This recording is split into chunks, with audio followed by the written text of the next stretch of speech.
Support for this program comes from Jazz on the Tube, the Internet's largest collection of free streamable classic jazz videos. From Miles Davis to Louis Armstrong, from Thelonious Monk to Duke Ellington. You'll find it all on jazzonthetube.com. Start your free subscription today.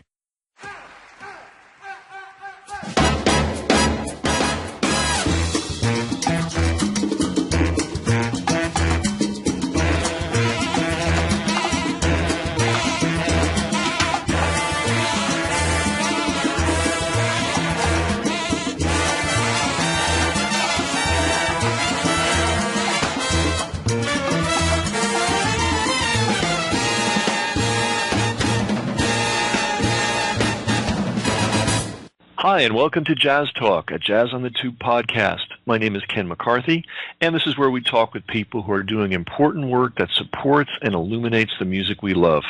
The writers, the scholars, the educators, the filmmakers, the producers, and more. And today we're going to be talking with Jake Maginski. Jake, welcome. Thank you. Thanks for having me. Jake has got, I'm going to say, amazing new film out, and we're going to be talking about that. It's based on the ongoing life of a great artist, Milford, drummer, percussionist, and this is a great film on a lot of different levels. One, it documents one artist's life, which is always a good thing, but I think it also highlights something really important, that there are a lot of musicians who are multidimensional people, and it's very rare that anybody captures that. And this film, which has a really unique name, I'm going to ask you about that in a second. This film captures that, and I hope besides educating people about Milford Graves and his work, it also just educates people that there's a lot more to our musicians than we realize. You know, there's a lot going on behind the scenes. So tell us about, if you wouldn't mind, the title. Yeah, the title, Milford Graves' Full Mantis is the full title, and the Full Mantis part of the title has to do with a story that Milford recounts in the film, and I've also heard on many other occasions, about the kind of beginnings of a martial art that he invented in the 60s called Yara. And the story goes, is, Professor Graves was already a, citywide champion in boxing as a kid, and was studying various martial arts in the 60s, as were a bunch of people in his neighborhood, and he was kind of already assuming the role of teacher. And there was the garage in his grandfather's house that was the dojo that's featured in the film as well. And the story goes that several of the people he was working with and training with were going to Chinatown to get training in Chinatown in New York City, and were getting turned away from various classes and various styles because and being told that those particular martial arts styles were not available to non-Chinese. And one day, one of his friends went down to the city from South Jamaica, Queens, where they were living, and went to go to the Mantis style class and was turned away, and came back, and the professor, basically says he thought about it for a while and was reading books on Chinese martial arts. I came to the realization that all the great masters of the art were paying attention to nature, were sitting alone in the woods and coming up with these forms, so he figured he would do that too. So he found a science book and ordered some science magazine and ordered praying mantis eggs, and they hatched them in the yard, and they studied the movements directly from the praying mantis itself. So the metaphor there was really going straight to the source, cutting out any middlemen. Anytime another human being wants to kind of cut you out or keep information from you, that you always have kind of access to both your own body, to nature, to the sensorial experience, and these are the time-tested sources of inspiration for many of the great art forms of the world.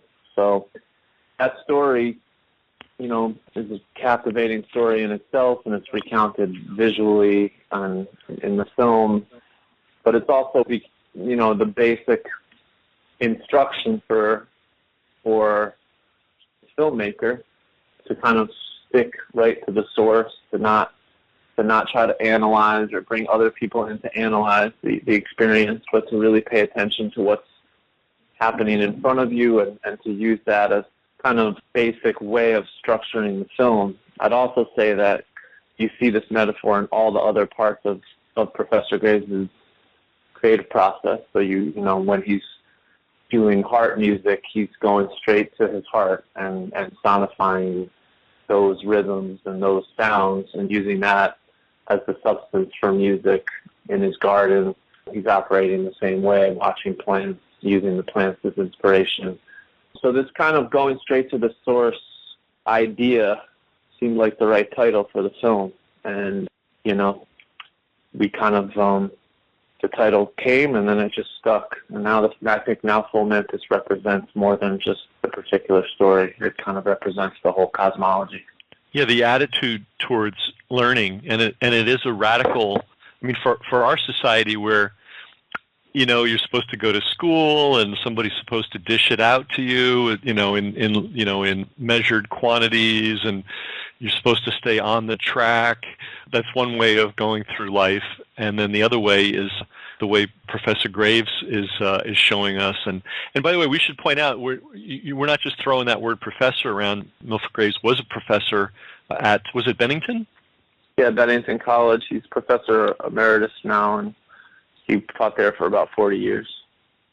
40 years. So he was one of the pioneers of bringing jazz education to what we call academia. Yeah, I think that's definitely true. I mean, Bennington is kind of a unique place inside academia, very experimental college in general. And Milford, I think, came there in around 1971. So he was there for quite a long time. And, you know, one of the beautiful and unexpected parts of making this film has just been connecting with just hundreds and hundreds of students all around the world that either came through Bennington or came through the house in South Jamaica, Queens as students and have gone on to become neurosurgeons and lawyers and politicians and doctors and health food store owners and athletes, and have kind of all brought, they all have a piece of Milford's teachings inside their life. And the film, at least from my perspective, I got to meet a lot of these people of all different generations because he was teaching, because he's been the teacher for so long. So there's kind of an interesting community growing, and we're all connecting with each other kind of through the film, which has been a real blessing. That's great. So it was a community building enterprise as well as making a film. And before we go on, about this martial arts aspect to his life, he developed a pretty formidable art too. Yeah. You know, pretty, you know, and martial arts is one of those things that, you know, people will test you. And if you're not able to deliver, you know, it's an unpleasant experience. And I don't have any direct experience of Professor Graves' martial arts, but I have heard that he was formidable, and it's a formidable art that he developed.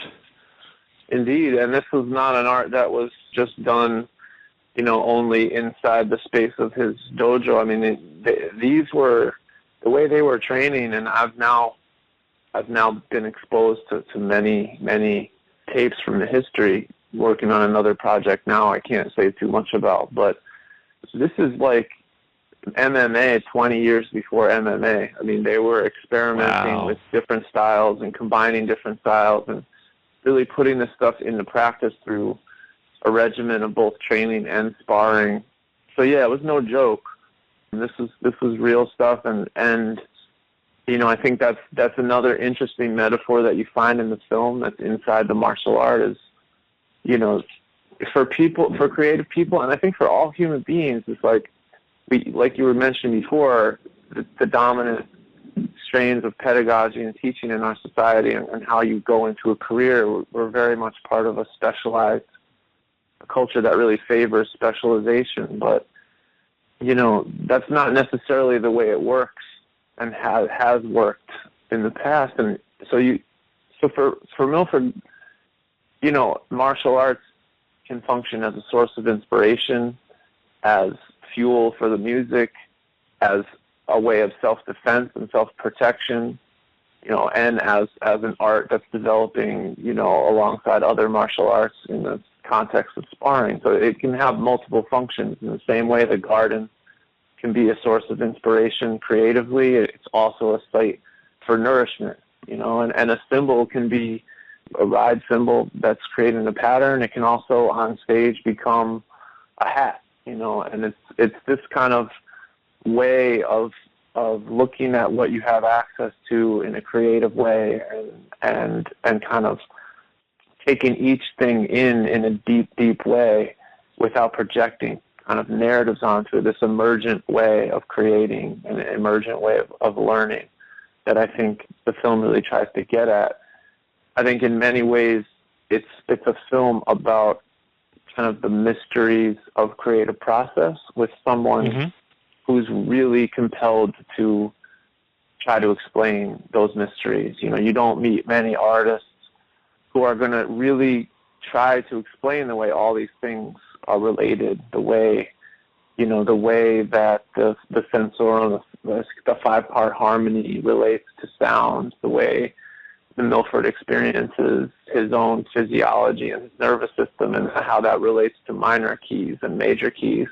These are real things that are influencing the way he puts together his music and his life, and he's actually completely generously willing to share them with the audience. So it seemed really appropriate to try to put the audience in that position where they could kind of receive those teachings directly, rather than have them be anecdotes inside a historicized kind of narrative of someone's career through a discography, or talking about what sidemen they had and other ways that film explores a musical life. It seemed like for this person, it was much more powerful to kind of go directly into the creative process and let the film emerge out of the different ways that creativity was working.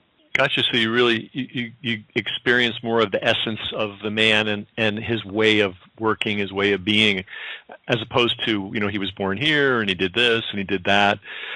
When you think of it in history, great minds like, I'm thinking of Goethe, who's a poet and a scientist. A lot of people don't know he was a scientist as well. And then you think of the Renaissance, where people would be engaged in all kinds of arts, not just, they wouldn't drill down and just focus on one thing. And then the great Islamic scholars, that preceded the Renaissance, and it wouldn't be unusual for a guy to be an astronomer, a mathematician, a doctor, and a geographer, on a high level. It just wasn't unusual. And then, of course, in the classical times, you have someone like Pythagoras. We don't know a whole lot about him, but we know that in addition to being interested in philosophy, he was very interested in music and tones. So this stream of human being has been around for a long time, but is scarce in our society today, and it's just, I just can't tell you how important I think this kind of a film is to show that there is another way to be. Hey, I wonder, speaking of biography, people are going to be interested in details of his birth and where he grew up, and one of the things I find interesting is, because I'm a big lover of Latin music, that his original entry into music was through Latin music, and he started out as a big fan of Tito Puente, and which would have gotten him involved in a kind of a different approach to rhythm than is typical in jazz. It's I always tell people it's a very disciplined approach to rhythm. It's a interlocking approach where a lot of different people are involved. It's not just the drummer. Everybody's kind of a rhythm musician in a Latin band, no matter what instrument you're playing, and it all has to fit together as a group. Can you tell us a little about where did he grow up, and sort of this kind of run-of-the-mill details about his life? Yeah, and I'll say also that the film does address those things in different kinds of ways, and I think in cinema form. So, there is a scene in the beginning of the film where the professor talks about growing up in the 40 projects, which are the housing projects in South Jamaica, Queens, and it comes with the kind of shots of where the Long Island Railroad and the end of the J meet up, and and also the beginnings of the house. And before that scene, there's a scene of the professor playing ashiko drums in his basement. I don't know if you remember that scene, but he's playing rhythm rumba wawanko. That's the first contemporary scene you see, and it's part of this opening sequence in the film where there is no dialogue. I've been asked about that several times in talkbacks, and one of the things that I always say is the percussion is dialogue in this film as well. It's not only in words, and it seemed important to have that element of storytelling introduced early in the film, and what you see in that sequence is it's actually a really intimate shoot. It's shot in the professor's basement, hot summer day, and he kind of is oscillating between performing kind of physically and in silence and moving and dancing, and then going into the typical rumba wawanko pattern, which is a folkloric rhythm. It's also the basis for so much Afro-Latin music arrangement and the way that the bass and drums work, but it comes from conga music, and that there's about a 5-minute sequence of him performing that as one of the first pieces of music you hear, and essentially that represents in the film that part of the drum lineage. So Milford would tell it better than me, but I can say what I know, which is I think the history of diasporic music, African diasporic music, is not something that's completely told or part of mainstream knowledge and mainstream narratives about the way that jazz works and the way that music works. I think there's probably many more surprises than not when as far as the way I understood music previously, American music previously, to being exposed to kind of deeper strains of drum culture. I think it's much different when you get on the ground, especially in neighborhoods where this music was being formed and created. There's a lot more range of dialogue between musicians and cultures than one might think. But I think what it comes down to is Milford was drumming at a very early age.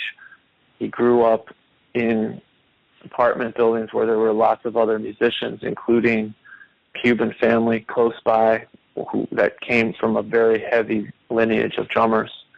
So he was drumming in multi-part folkloric style drumming from a very early age, and that was the kind of drumming that kind of turned him on. That's what he was interested in. So when he was a band leader since 19 years old, he brought Chick Corea in from Boston to play in his Afro-Latin band, and they opened for Tito Puente. Called Vader. Yeah, and I think when you hear him play now, you hear a lot of those same patterns in the drumming. You hear 12/8, the classic pattern from Afro-Latin music in a lot of what he does. And I don't think in many ways he's ever left that tradition. He applied it to kind of another context. And I think when he first sat down on the drum kit in that context, that's part of the reason it was so powerful, is because he carried this very deep stream of drum culture in his body. And when he applied that to the drum kit, it was like nothing that anyone had ever heard before. The joke of when the African drummer comes to the U.S., they say to the drummer, well, where are all your friends? So Milford was playing these multi-part rhythms by himself on the drum kit. He knew all the parts for the, like you said, very disciplined, complex, highly developed rhythmic concept was something he was bringing. So, and I think that's something that's actually an interesting point in itself, is that I've heard people talk about avant-garde jazz or free jazz or improvised music as kind of a deconstruction of something. And I think that's kind of the antithesis of what Milford is, which is it's really about emergence. He wasn't playing anything on the drum kit to try to destroy something else. He was kind of putting things in play inside the dynamic forces of improvisation and letting them grow, rather than kind of deconstructing, typical idiomatic drum patterns from bop. He was essentially activating an extremely rich and complex history of drumming inside the context of a quartet or a trio, and really bringing the drum set forward on the stage on the same level as the other instruments, rather than being a timekeeper, allowing the drums to have that same range of expression and take up as much space inside the music as other instruments. I was lucky to spend some time with Jerome Cooper, another drummer who didn't, and he even talked to me about this a lot. He said, the drummer doesn't belong in the back of the bus, and that's kind of how traditional classic jazz quartet is set up. The horn player's up front, the piano player off to the side, and the drummer in the back. And during this period of time, in the 60s, the 70s, and then onward, I think the drumming has come more to the fore. And I was also lucky to spend a fair amount of time in Cuba, and that's where you really get it, at least for me. It's one thing you hear it, performance, and it's, it moves you, but when you're in a society where that really is the thing, it's not an exotic kind of music. It is music, and everybody's involved in it. Maybe they just hit a bell or they hit the clave, but everybody joins in. The whole group, everybody around is part of the scene, and they're all part of the rhythmic complexity. And I feel that when I see Milford play, that is welling up, that original, for lack of a better word, original tradition of drumming. I don't mean traditional drumming, but that original attitude towards drumming is just sort of welling up through the drum set and through him. I would totally agree. And I would say, even to go further, I think that those rhythmic concepts that are alive inside drum cultures like Cuba, these are highly developed systems. Even when you talk about the bell is the clave, there's a saying in Cuba, la llave es la clave, la clave es la llave. But that word, clave, the way it's written in Spanish, it means key, but not key like to open a door. It means key the same way we say key for tonal system. And that's really what clave is. That's what those patterns are. They're systems of intervallic relationships that offer, areas of tension and release, not unlike a harmonic system or a tonal system of a scale. They're patterns that have emerged out of musical culture and been developed by geniuses of generation after generation after generation after generation. So these systems they're alive, they're complex, and they're highly advanced systems of music that when you get involved, you recognize that what's going on rhythmically is just as complex as anything that's happened in the tonal system inside Western art music.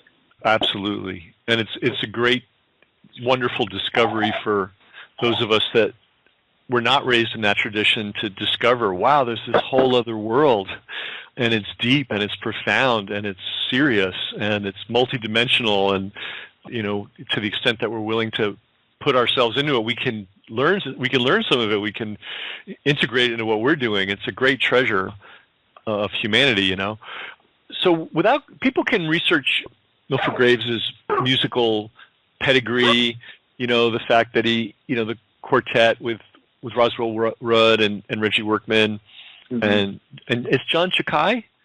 Yeah, for New York Art Quartet. Yeah, sure. and then his work with Paul Bley, and all the other great names. People can look into that. I'm more interested in his other work, at least for the purpose of this call, because I think it'll surprise people. For example, you've talked about his garden. He's not only a person that loves plants and studies them, but he's also an herbalist. So he's someone that uses plants in healing. What do you know about the system? Does he have did he adopt a system that he learned somewhere else, or did he? I'm already going to guess that he's developed his own system through his own study. Yeah, I think he's studied systems of healing, all around the world, and what his house is. One thing he told me about going to the library in South Jamaica, Queens, was like before they made a book limit on the library, he used to take a shopping cart to the library. Oh my goodness!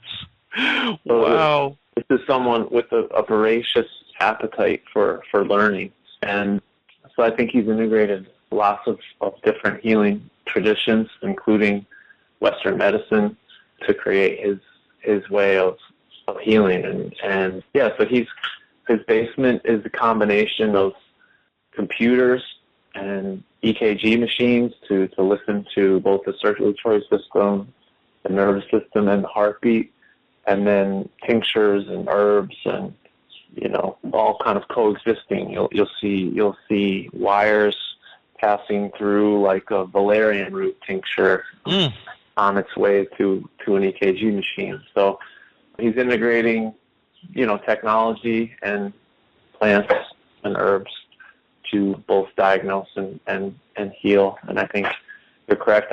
He'd speak better to this than me, so I don't want to kind of say exactly what his system is, but I think you're correct.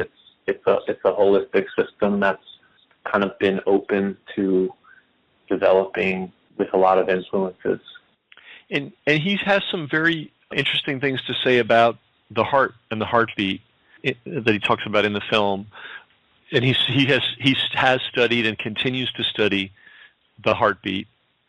Indeed, yeah. The heart is another part of that central metaphor of kind of the way he talks about it in the film. Essentially, is that when he first bought a record in the '60s, George Geckler's record of recorded heartbeat sounds, he put it on at home and recognized immediately that all the secret rhythms and the possession rhythms, and when you're inside drum culture, it's not unlike the Mantis situation where you may get shown a clave part for a year, and you may not be able to get access to the deeper parts of the drum culture. And he was basically saying everything was in the heart. All the different rhythms from around the world that he had heard were all contained inside the heart. The heart never beats exactly the same way twice.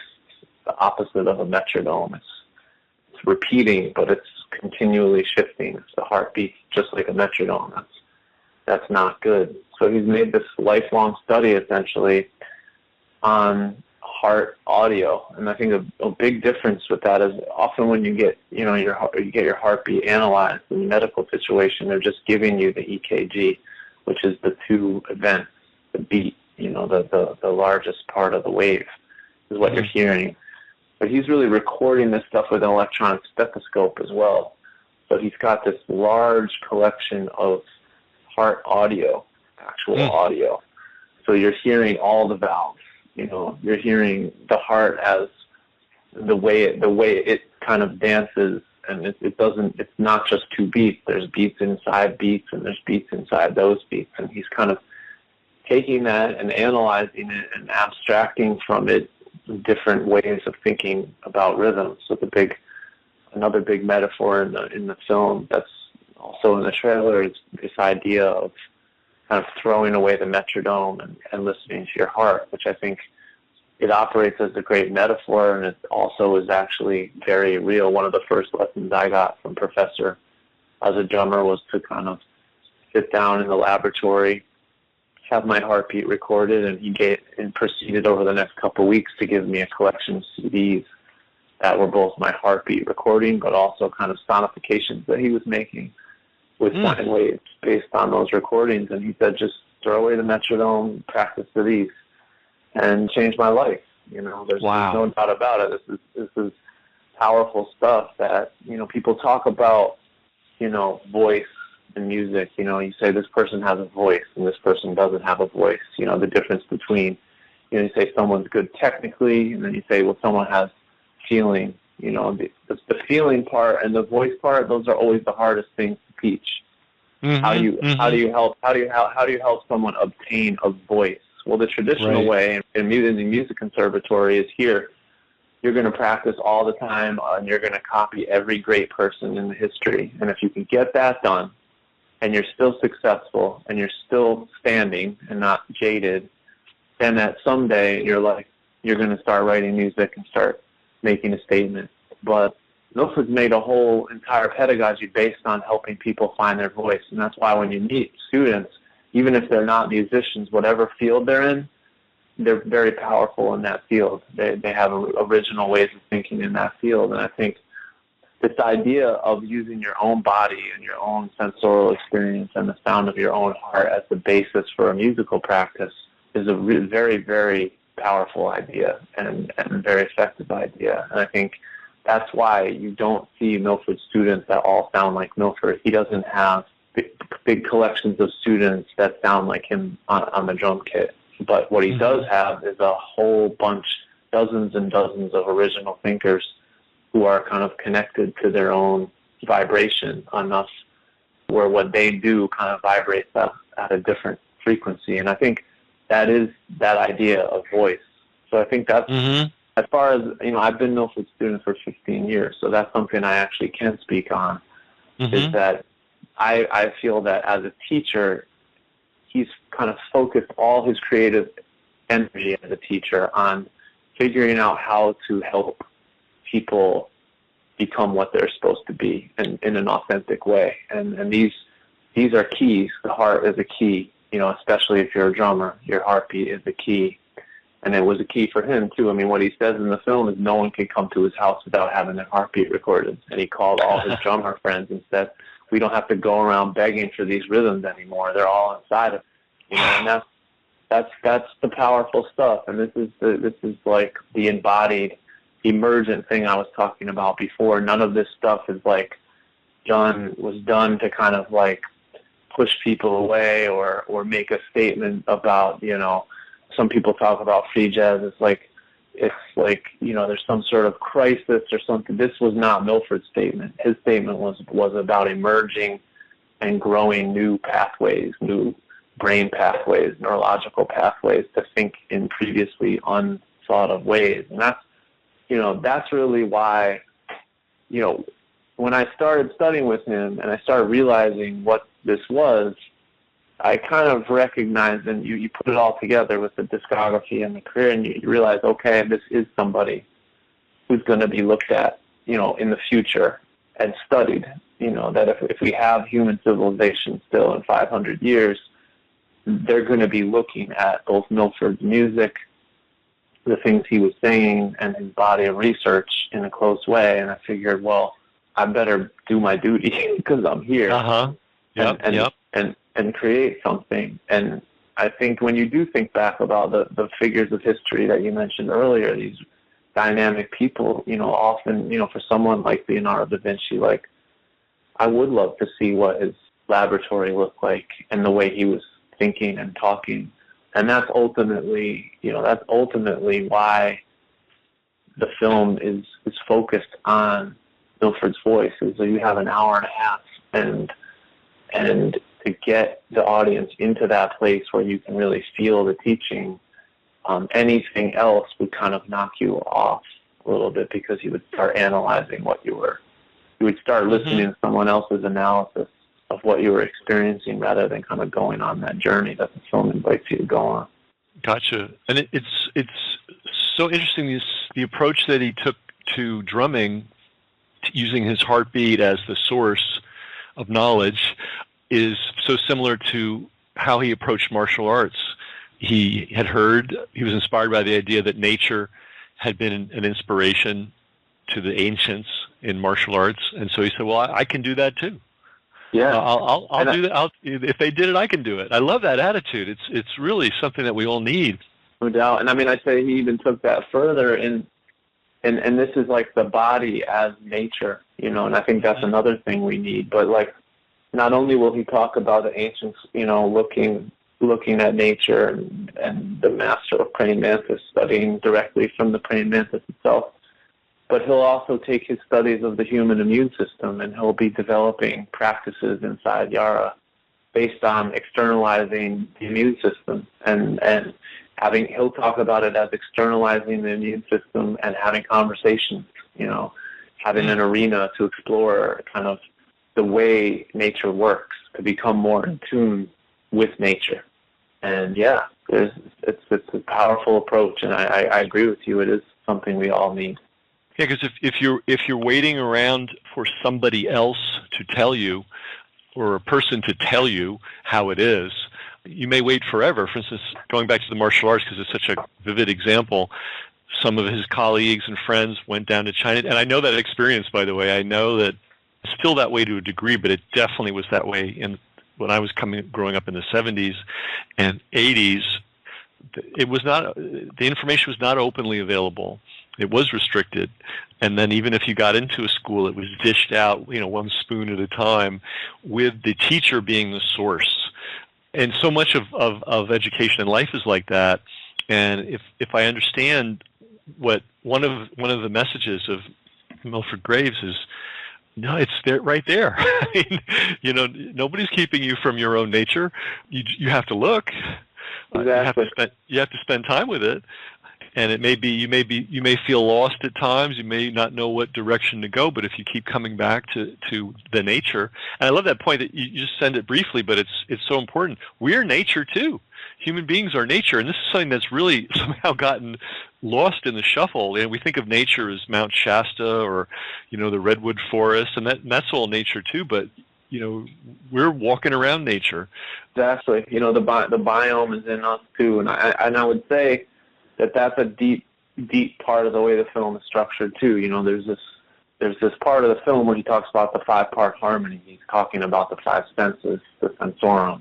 And that's the way our biome is in interaction with the rest of the biome that we're embedded inside. And I think in many ways the film kind of approaches that access point you're talking about. Like, what do you have access to? Well, you always have access to your sensorum. You're always, you might have a limitation and have a sense gone, but you're going to be touching, you're going to be smelling, you're going to be seeing, and you're going to be tasting. So, this idea that you can build a creative cosmology based on your own sensorum, based on being engaged creatively with your sensorial experience, it's in almost every scene of the film. If you examine the film through that idea of the 5-part harmony, through the 5 senses, there's a lot there to unpack, I think. And I think that's ultimately, when you meet Milford, you see someone who's totally engaged all the time with sensory experience. And again, that's like you were talking about before, when you look at the foundations of Western science, that's what it's about. The observing, observing with your senses. And, he's created a whole body of and catalog of music based on this, but also healing, martial arts, and gardening, herbalism. The whole entire life is based on that approach. Yeah, and it's for lack of a better word, confidence in one's self and one's own senses and one's own mind, and it's different from being dependent on, will somebody give me the information or not? Can I afford to go to that school or not? The school's walking around with you all the time. I can see why he has had so many successful students, successful in a wide variety of fields, because the fundamental lesson is trust yourself, and not in a trite way, but know yourself, trust yourself, have confidence in your ability to use your own senses, your own sense to guide you. Yeah, absolutely. So we've talked about the film, and how can people who can experience this film, how can they get to it? I know you have a website. Yeah, so the film opened in New York City on Friday at Metrograph. It's still playing there, 4 or 5 shows a day. They held it over another week. I just found out today. So it's going to play for another week at Metrographs, starting this Friday. And so it'll be Friday to Thursday. If anyone's in the city listening to this now, I don't know when this is going to air, but I'll be down on Thursday to do a Q&A with Akash Mittal, a great sax player who also recently interviewed Milford for Bomb magazine and Red Bull Music also, but a really fantastic writer and thinker is going to be there to do both the introduction and the Q&A. And it opens in California at Lamley, Beverly Hills in LA on the 27th, and also at the Roxy in San Francisco. Oh, great. And then it'll be playing in cities all over. You can check the website, www.fullmantis.com.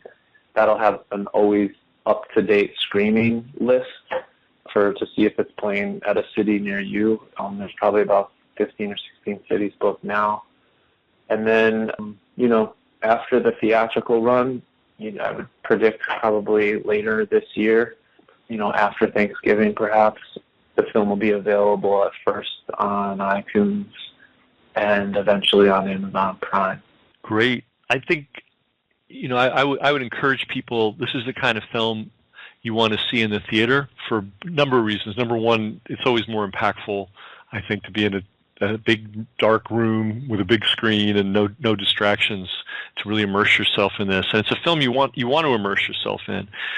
And second, I think it would be fun to see who else shows up to see a film like this. You might meet somebody that you never would have met otherwise. It could be a very interesting social experience as well. Well, great. Well, I'm really grateful that you made this film. This is something that really needed to be done, should have been done. It has been done now, thanks to you. And it opens a window on human potential. And for people who are, all of our listeners are jazz fans. And, it's also indicative of the fact that there's a lot of intelligence and ingenuity and courage behind every musician that attains something. And here's one film that gives us a window on a really extraordinary person who's taken a very extraordinary path. And he's basically has an approach to life which he's replicating by taking students on. And it doesn't matter what your particular field is, these things that he's discovered, these ways of being, ways of working, are applicable to any field that you could possibly want to go into. It reminds me kind of, you ever heard of Rudolf Steiner? Yeah, of course. Yeah, I mean, he's kind of Steiner-esque. Steiner, for people that don't know, is a guy who, well, actually, interestingly enough, one of Steiner's jobs as a young guy was to be the archivist of Goethe's scientific papers. And oh, wow. Yeah, and I think it gave him, I guess, an inspiration to realize, hey, you don't need anybody to give you permission to open your eyes and go deep into things. And so this is a great lesson that I can't speak enough about this whole experience of this film existing and Milford Graves and what he's doing. And thanks to the film, 50 years, 100 years, 200 years from now, people will see that there is this other way of approaching learning, this very profound way. So could you give the website address one more time? Yeah, it's www.fullmantis.com. And Great. You can contact me through that website. There's a film booking. If anyone's working at an art house theater or a cinema and wants to book the film, that you can do that through there. And then you can also link up with us on Facebook and Twitter and Instagram and all that stuff through the site as well. So, yeah, thank you so much for having me. I really enjoyed the conversation. Oh, pleasure's all mine, really. And maybe after the theatrical run, there could be a college run, because I think this would be such a marvelous film to show to people that are in school. Yeah. I think we've already gotten some interest in that and started booking that way too. So. Oh, great. Yeah. Great. Well, we've been talking with Jake McGinsky, and the film is Full Mantis. Full Mantis, indeed, yeah. Full Mantis, and about a remarkable human being. And I just strongly encourage everybody, find a way to see this film. It's something very, very unusual and important, and it'll make you even prouder of jazz and the whole jazz community than you already are when you see this one amazing individual that emerged in it, from it, and all the different directions he's taking his creativity. Well, thanks a lot, Jake. Thank you, Ken. We hope you enjoyed the podcast. If you did, please share it. That's how we grow. And remember to subscribe to JazzOnTheTube.com, the Internet's largest collection of free, streamable, classic jazz videos.